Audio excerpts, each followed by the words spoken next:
In today's video, I'm going to teach you duplicate credit card payment, QuickBooks Online tutorial. If you've noticed that a credit card payment has been recorded twice in QuickBooks Online, cleaning it up is simple and helps keep your books accurate. Duplicates can happen when a bank feed brings in a payment and someone also enters it manually, or when a sync runs more than once.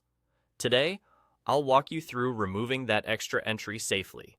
Start by signing in to your QuickBooks Online company and make sure you're in the correct file. On the left panel, click Accounting.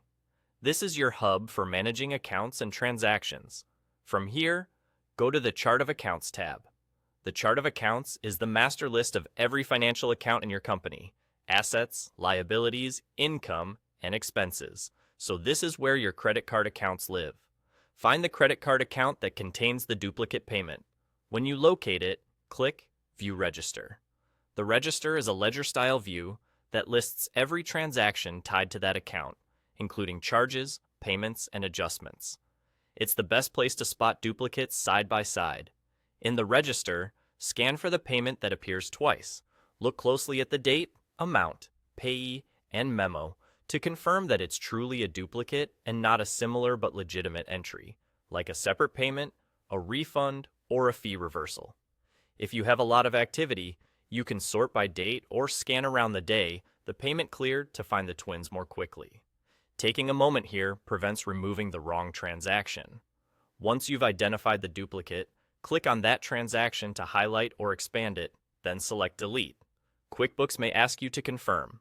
When you do, the duplicate payment will be removed from the register and the account balance will update accordingly. You'll still have the original correct payment in place, so your credit card balance should now reflect the accurate amount. After deleting, glance at the register totals to make sure everything looks right. If the payment had already been reconciled, be aware that removing a duplicate can affect your reconciliation status. Just keep an eye on your next reconciliation to ensure balances match. If needed, you can review your audit log later to verify changes. That's all there is to it. By using accounting, opening the chart of accounts, viewing the register for the right credit card, and deleting the extra entry, you keep your records clean and your reports trustworthy. Thanks for watching, and feel free to revisit these steps anytime you need to clear a duplicate payment.